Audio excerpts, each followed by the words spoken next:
Bonjour et bienvenue à cette nouvelle vidéo. Aujourd'hui, je vous présente la nouvelle boîte à graveur laser que je me suis fabriquée. Donc rapidement, je vous donne tout de suite un aperçu de ce qu'il y a à l'intérieur. Je vais vous présenter tout ça en détail aujourd'hui. Aujourd'hui, je vais vous expliquer pourquoi et comment j'ai fabriqué cette boîte et j'ai filmé certaines étapes de la construction, alors je vais pouvoir vous inclure des clips par-ci, par-là au montage. Je vais vous faire une démonstration du système pour vous montrer que c'est bien efficace et on va terminer ça sur une conclusion. Je fais cette vidéo pour donner des idées à ceux et celles qui seraient aussi intéressés à fabriquer une boîte pour leur graveur laser ou toute autre application qui nécessite d'avoir une boîte raccordée à un système d'évacuation d'air. Et aujourd'hui, dans cette vidéo, je vais vraiment aller dans les détails. Alors, prenez-vous quelque chose à manger et à boire peut-être, et j'espère que vous apprécierez cette vidéo. Pourquoi ai-je fabriqué cette boîte? Avec un graveur laser, on veut se protéger des rayonnements du laser qui peuvent être dangereux, particulièrement pour les yeux. Même si je porte des lunettes adaptées à mon type de laser, si quelqu'un d'autre arrive dans la pièce et que cette personne n'a pas de lunettes, bien, ça peut être dangereux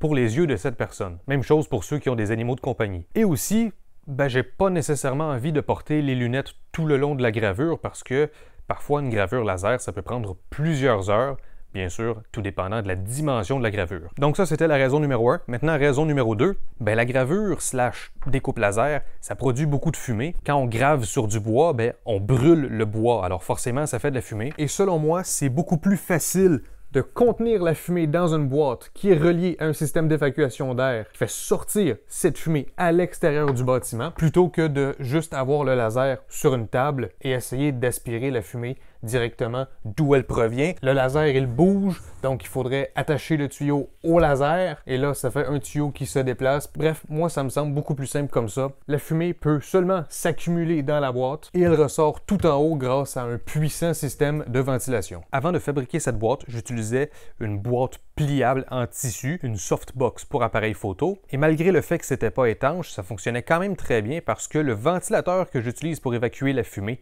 il est surpuissant pour son application. Ça fait en sorte qu'il y a une pression négative qui se forme à l'intérieur de la boîte et ça force la fumée à obligatoirement devoir s'échapper par mon tuyau d'évacuation d'air et ça peut pas vraiment pénétrer dans la pièce. Alors juste pour vous montrer, ça entre là-dedans. Attention, on va l'ouvrir. Donc voilà, ça ressemble à ça. J'ai déjà parlé de cette softbox dans des vidéos précédentes. D'ailleurs, j'en ai parlé dans ma vidéo dédiée à l'évacuation d'air et à la protection des yeux quand on travaille avec des graveurs laser. Je vais vous mettre une petite carte qui va apparaître à l'écran si vous voulez aller voir cette vidéo. Alors, si j'utilisais une softbox et que je dis que ça fonctionnait bien, je vais reposer la question.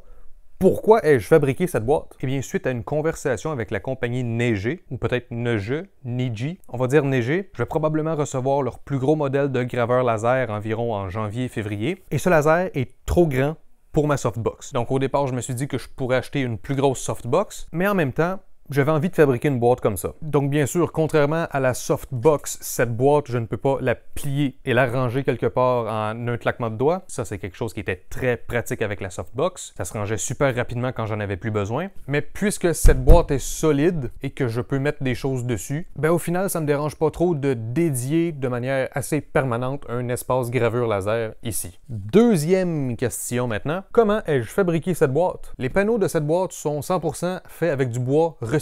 Donc les portes, les côtés, dessus, dessous, derrière, tout. Si j'ouvre, vous pouvez voir, tout a été construit à partir de panneaux de mélamine qui étaient en fait des tablettes d'étagères dans leur ancienne vie. Et puisque ces panneaux ne servaient plus à rien, je les ai recyclés en une boîte à gravure laser. Puisque ce sont des panneaux que j'ai recyclés, ils sont vieux, ils sont pas exactement droits, et ils n'avaient pas les bonnes dimensions. Mais c'est pas grave. À l'aide d'une scie ronde, j'ai pu couper mes panneaux aux bonnes dimensions et même si je ne suis pas installé de manière idéale, ça n'a pas été trop compliqué et j'ai appris plusieurs trucs que je vais pouvoir appliquer dans le futur pour me simplifier la tâche, à savoir que c'est assez rare que je fabrique des choses avec du bois, alors je n'ai pas nécessairement tout l'équipement nécessaire et je ne connais pas nécessairement toutes les astuces pour être parfaitement efficace. Ça viendra avec l'expérience dans mes futurs projets. Puisque les panneaux mélaminés ne sont pas très épais et qu'à l'intérieur c'est des particules de bois compressées, c'est pas idéal de visser ces panneaux les uns dans les autres. Quand on visse dans les côtés ici, les particules de bois compressées se désagrègent un petit peu et ça fait donc pas une connexion très solide. J'ai donc utilisé des supports en L en métal pour assembler tous les panneaux pour tout visser ensemble et c'est super solide. J'aurais aimé que les côtés et le derrière de la boîte soient par-dessus la base pour pouvoir soutenir le dessus, mais encore une fois, c'est du bois recyclé, puis j'ai pas pu réellement décider de toutes les dimensions. Et donc, pour gagner de l'espace, j'ai mis les côtés et le derrière à l'extérieur de la base. Et donc, il n'y avait rien vraiment pour supporter le dessus à part les supports en L. Donc, pour compenser, j'ai coupé certains panneaux que je suis venu visser. Même chose à l'arrière et même chose de l'autre côté. Et donc, maintenant, le dessus est supporté par ce morceau de panneau qui est solidement vissé au côté et c'est aussi retenu avec des supports en L. Bien sûr, les portes, pour qu'on puisse les ouvrir et les fermer, elles sont installées sur des charnières et malheureusement, mes charnières sont un tout petit peu trop petites. Je voulais qu'elles soient à l'extérieur parce que je trouve qu'elles sont jolies, mais puisque je les ai choisies à l'œil et non avec des mesures, elles sont un petit peu trop petites et donc à moitié à l'extérieur et à moitié à l'intérieur de la porte. Et là, comme vous pouvez constater, à certains endroits, les vis sont voulu dépasser un petit peu, mais c'est pas grave. Sous la boîte, j'ai mis des pieds un petit peu partout pour surélever la boîte et ainsi, je peux ouvrir mes portes et les refermer sans que ça frotte sur la table qui est en dessous. Donc, vous voyez l'espace que j'ai pu créer. Et puisqu'il y a des pieds un petit peu partout sous la base, bien, ça fait en sorte que c'est très stable absolument partout. Pour le système de ventilation, j'ai dû créer un trou sur le dessus de la boîte. Alors, j'ai fait plusieurs petits trous avec une perceuse que j'ai ensuite relié ensemble avec une scie sauteuse pour faire le vrai trou. Alors, vous voyez juste ici, on a le trou qui est là, puis le tuyau, il va par-dessus ici comme ça. Alors, à ce moment-là, la construction de la boîte était terminée. Mais là, il fallait que j'ajoute des choses à la boîte pour compléter le système. Premièrement, j'ai utilisé une imprimante 3D pour imprimer un adaptateur pour mon tuyau de ventilation pour le relier efficacement à la boîte. Alors, la pièce juste ici que je viens de vous montrer, si je vous zoome dessus, peut-être que vous pouvez voir, il y a des genres de filets pour que ça puisse bien entrer dans le tuyau et que le tuyau reste en place. Donc, le tuyau, il se place ici et il tient super bien. Ensuite, j'ai imprimé des guides pour mes entrées d'air qui sont situées de chaque côté de la boîte. Ces deux trous étaient déjà présents dans les panneaux que j'ai recyclés. Alors, à l'extérieur de la boîte, pour que ce soit plus joli, j'ai imprimé des entrées d'air comme ceci de chaque côté et l'air entre par le dessous. Et comme vous pouvez voir, j'ai mis des filtres au charbon. Et le but de ces filtres-là, ce n'est pas de filtrer l'air, c'est de bloquer la lumière du laser. Donc, pour qu'il y ait un rayon qui réussisse à passer à travers le filtre, à descendre sous mon entrée d'air et à refléter à quelque part sur le sol et aller directement dans mes yeux, pratiquement impossible. Mais je préférais mettre ce filtre-là parce que sinon, effectivement, c'était directement un trou à l'extérieur. Puis, bref, si je suis assis à côté de ma boîte, j'ai pas envie que ça clignote dans mes yeux, peu importe que ce soit dangereux ou pas. Et c'est la même chose de l'autre côté. Voilà. Puisque mes portes ont un petit espace au milieu où la lumière du laser pourrait passer, j'ai fabriqué un cache-lumière comme ça. Je ne sais pas si ça a un nom spécifique dans l'anatomie des portes, mais tout ce qu'il faut faire, c'est fermer la porte de droite en premier. Ensuite, on ferme la porte de gauche par-dessus et clairement, il n'y a pas de lumière qui réussit à pénétrer.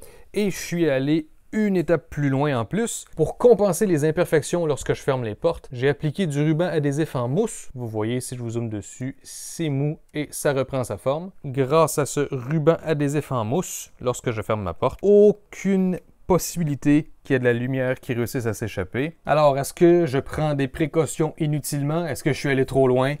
Peut-être, mais c'est des précautions qui sont tellement simples à appliquer, je me suis dit, pourquoi pas? Mes portes fonctionnant maintenant à mon goût, je me suis imprimé en 3D des poignées qui sont vissées directement dans les portes pour que ce soit bien solide. Et ensuite, je me suis imprimé des verrous / barrures. Verrous tout à fait classiques, mais imprimé en 3D, pourquoi pas? Alors, j'ai mis un verrou tout en bas de la porte parce que ce panneau est courbé, surtout en bas. Et donc, en mettant le verrou en bas, à l'endroit où le panneau est courbé, eh bien, ça permet de garder la porte bien fermée. Le verrou, je l'ai imprimé à la verticale et à cause de ça, la pièce qui bouge au milieu du verrou, elle était trop fragile et elle a brisé à la première utilisation. Alors, je l'ai réimprimé, mais à l'horizontale et ça a corrigé le problème. Maintenant, ça ne brise plus. Et ce verrou, c'est un modèle que j'ai trouvé sur Internet, comme les poignées, comme l'adaptateur pour le ventilateur. Les entrées d'air, c'est moi qui les ai fait par contre. Mais bref, ce modèle-là que j'ai trouvé sur Internet, cette partie qui bouge ici, je crois qu'elle était faite pour entrer, par exemple, dans un trou, dans un morceau de bois. Moi, ici, je ne peux pas vraiment faire ça comme ça. Donc, j'ai créé cette partie-là tout simplement à l'ordinateur. J'ai pris le modèle du verrou, puis j'ai coupé toute cette section et j'ai seulement gardé cette section que j'ai imprimée. Et donc, ça, c'est vraiment juste cette section-là ici que j'ai copié-collé. Et ça fonctionne super bien. Il faut juste que j'appuie un petit peu fort ici en bas pour compenser la courbure de mon panneau. Si jamais je vois que c'est fragile avec le temps, je vais remplacer ça par quelque chose en métal. Mais pour l'instant, ça tient. Lorsque le ventilateur est éteint, par contre, les portes ne se ferment pas à 100%. Vous voyez, il y a un petit jeu ici qui se forme. Par contre, lorsque j'allume le ventilateur, ça se ferme bien en place, ça reste collé. Mais juste au cas où, j'ai ajouté ce second verrou sur le dessus. Donc, j'appuie ici, je ferme comme ça. Et vous voyez maintenant, c'est très bien fermé, ça ne bouge plus. Bon, ensuite, j'ai ajouté des lumières LED qui sont vissées sur le dessus de la boîte, une de chaque côté de la boîte pour éclairer à l'intérieur. Et c'est pas le type idéal parce que c'est pas une lumière diffusée, c'est un spot bien précis. Ce sont des lumières pour e-bike et ça devient quand même bien chaud. Donc éventuellement, je vais probablement remplacer ça par des rubans de LED adhésifs. Mais pour l'instant, ça marche. Vous voyez la différence par vous-même, n'est-ce pas? Ça fait une bonne petite différence. J'ai raccourci mon tuyau pour ventilateur pour que ce soit plus propre parce que sinon, il y en avait beaucoup trop long. Et maintenant, ça a l'air beaucoup plus clean comme ça. Et là, rapidement, je veux parler de mon système d'évacuation d'air. Donc, comme vous l'avez vu, un tuyau sur le dessus de la boîte et ensuite ça, c'est raccordé à l'extérieur du bâtiment. Et moi, j'utilise un ventilateur qui tire l'air en sortie pour créer une zone de pression négative à l'intérieur de la boîte. L'avantage, c'est que c'est très facile de procéder ainsi parce que tout ce qu'il faut faire, c'est prendre un ventilateur qui est un peu surpuissant. Dans mon cas, il est quand même pas mal surpuissant et on est certain d'avoir une zone de pression négative dans la boîte. Et même si ma boîte n'est pas hermétique, c'est certain qu'il y a des petites crevasses ou des petits espaces où est-ce que l'air peut circuler en plus d'entrée par mes entrées d'air. Mais puisque c'est une zone de pression négative, l'air de la pièce va être porté à entrer par toutes ces petites fissures qu'elle peut trouver, mais la fumée est bel et bien contenue dans la boîte et elle est forcée à sortir par la sortie. Si au contraire j'avais mis un ventilateur qui pousse de l'air à l'entrée de la boîte, si mon ventilateur est trop puissant, ça crée une zone de pression positive dans ma boîte et ça fait que l'air, qui encore une fois trouve tout plein de petites fissures, de petites crevasses pour sortir, eh bien là il va prendre la fumée de la boîte et il va potentiellement en faire sortir dans la pièce. Donc ça fait en sorte qu'il faut très bien calculer la quantité d'air qui entre dans la boîte versus la grosseur du tuyau en sortie, parce que sinon on se retrouve avec de la fumée dans la pièce. Donc au moins avec un ventilateur en sortie, puisqu'il est plus puissant que ce qui est nécessaire, il n'y a pas de fumée qui se retrouve dans la pièce, tout sort à l'extérieur. Et ça, j'ai pu le prouver avec ma softbox, qui est aucunement étanche et ça fonctionnait super bien. Par contre, il y a un désavantage, puisque mon ventilateur est en sortie, s'il y a de la poussière qui se produit avec mes gravures laser, bien sûr, ces poussières vont aller dans le ventilateur, puisque j'ai pas vraiment de filtre, j'ai juste un grillage grossier, mais c'est possible qu'il y ait de la poussière qui s'accumule sur le ventilateur et ça, c'est pas super bon. Mais ça fait longtemps que je l'utilise, ce ventilateur-là, et pour l'instant, il est encore très propre et il ne présente aucun symptôme d'une défaillance à venir. Donc pour l'instant, c'est pas quelque chose qui m'inquiète, mais c'est à considérer. Bon, ensuite, j'ai mis un ordinateur portable et un écran externe sur le dessus de la boîte. Comme ça, je peux contrôler le graveur laser ici. Le logiciel que j'aime bien utiliser, c'est Laser GRBL, mais je vais essayer de mettre un petit peu plus de temps dans Laser Burn parce qu'il y a certaines fonctions avancées qui sont intéressantes. Mais bref, ici, je peux avoir le contrôle de mon graveur laser et sur l'autre écran, je peux avoir mes caméras. Et cet ordinateur et cet écran, ça aussi, c'est en quelque sorte du recyclage parce que c'est des trucs qu'on n'a plus vraiment besoin. Mais au lieu de juste s'en départir et pas trop savoir si ça va seulement finir dans les poubelles à quelque part, eh bien, j'adore donner une deuxième vie à ces objets le plus longtemps que je peux. Et c'est ce que je fais ici. Alors pour les caméras, tout en haut, j'ai une Eken H9R. J'avais fait un review de ça il y a très longtemps. Une sorte de clone de GoPro, mais qui peut s'utiliser comme une webcam. Et donc ça, avec le grand angle, c'est pratique. Ça me donne vraiment une vue de tout ce qui se passe dans la boîte. Et sur le côté ici, j'ai une webcam plus classique qui permet de donner une vue de côté. Alors je vous montre de quoi ça a l'air. Ça, c'est la webcam qui est sur le côté. Alors vous voyez, je bouge le laser présentement. Et là, je vais vous montrer le grand angle. Et voilà, donc ça c'est le grand angle. Donc vous voyez, bonjour, je fais tout bouger. Et là, vous voyez qu'on voit vraiment là, tous les coins de la boîte. on voit tout. Donc, c'est pratique pour ça. Donc, les deux caméras, c'est pas la meilleure qualité, mais pour l'instant, ça fonctionne. C'est certain qu'éventuellement, si je vois que je me sers beaucoup de cette boîte-là, j'aimerais mettre des caméras qui peuvent filmer avec une meilleure qualité. Mais pour l'instant, je fais avec ce que j'ai. Et là, tout à l'arrière, j'ai une petite pompe à air pour faire un Air Assist pour mon laser. Ça va être un test que je vais faire pour une prochaine vidéo, donc soyez à l'affût. J'ai essayé de faire le câblage le plus proprement possible, ce qui n'est pas nécessairement toujours facile ou toujours possible. Mais bon, j'ai essayé de faire ça le plus clean possible et ici, j'ai un trou où est-ce que les câbles sortent de la boîte et il y a du ruban adhésif partout, ici et même sur le dessus pour être certain encore une fois qu'il n'y a pas des rayonnements laser qui vont sortir. Et tout au fond, j'ai un autre trou pour la pompe à air. Sur le dessus de la boîte, ça ne paraît pas présentement, mais c'est quand même relativement bien organisé. C'est juste que, par exemple, l'ordinateur portable, il y a plein de fils. Le ventilateur, c'est du gros fil aussi. Puis bref, il y a juste beaucoup de fils à gérer, mais tout est séparé, tout est bien placé. Puis là, par exemple, tout ça, c'est le fil pour la souris. Mais globalement, je suis quand même fier de ce que j'ai fait. C'est quand même bien propre et j'espère que ça va me permettre de faire de chouettes vidéos. Donc voilà, c'est comme ça que j'ai construit ma boîte et maintenant elle est terminée. Donc maintenant, je vais vous faire une démonstration.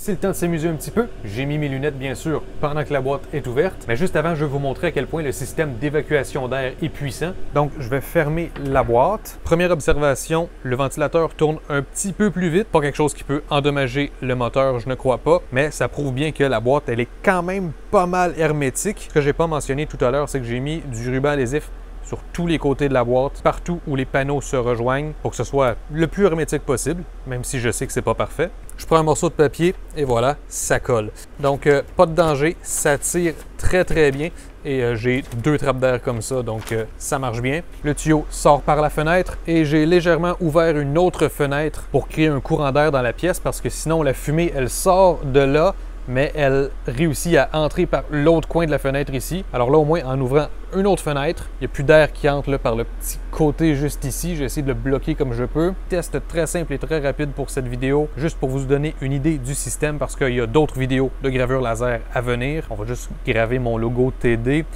5 lignes par millimètre, et il va être tout petit, là, comme ça. Enfin, j'ai fait un test tout à l'heure, donc vous voyez. Alors, je vais ouvrir la boîte. Ah oui, d'ailleurs, là, vous voyez, si je pousse comme ça, ça reste collé tout seul, là, vraiment, avec la succion de l'air, là. À l'endroit où j'ai placé la caméra, vous pouvez me voir mettre le bout de bois dans le laser, mais vous pouvez aussi voir ce que voit la caméra du dessus. Alors, j'insère mon morceau de bois. Là, c'est important d'avoir les lunettes parce que je vais activer le bouton Focus. Donc là, le laser est allumé. Il est allumé de manière très faible, mais je préfère toujours porter les lunettes dès qu'il est allumé un petit peu.